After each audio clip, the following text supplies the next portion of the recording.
না নিমক হারাম হতে চান? নিমক হারাম বুঝেন? যার খায় তার গুণ গায় না, তাকে কি বলে?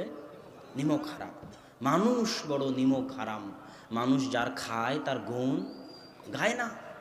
মানুষ খায় আল্লাহর, পরে আল্লাহর, জমিনে থাকে আল্লাহর, আল্লাহর সূর্য, আল্লাহর আলো, আল্লাহর বাতাস, আল্লাহর অক্সিজেন, আল্লাহর জীবন, আল্লাহর মৃত্যু, আল্লাহর চোখ, আল্লাহর নাক, আল্লাহর কান, আল্লাহর মেধা, আল্লাহর বুদ্ধি, আল্লাহর টাকা পয়সা, আল্লাহর জমি জায়গা সব মানুষ ভক্ষণ করে। আর যখন দোয়া করার দরকার হয় তখন শাহজালালের মাজারে চলে যায়।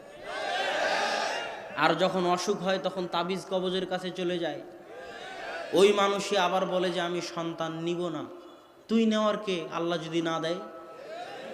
সম্মানিত উপস্থিতি, এই জন্য মানুষ বড় নিমক হারাম। মানুষের উচিত শুকুর গুজার হওয়া। এটাই আল্লাহ বলেছেন, অশকুরুলি ওয়ালা তাকফুরুন, তোমরা আমার শুকরিয়া আদায় করো।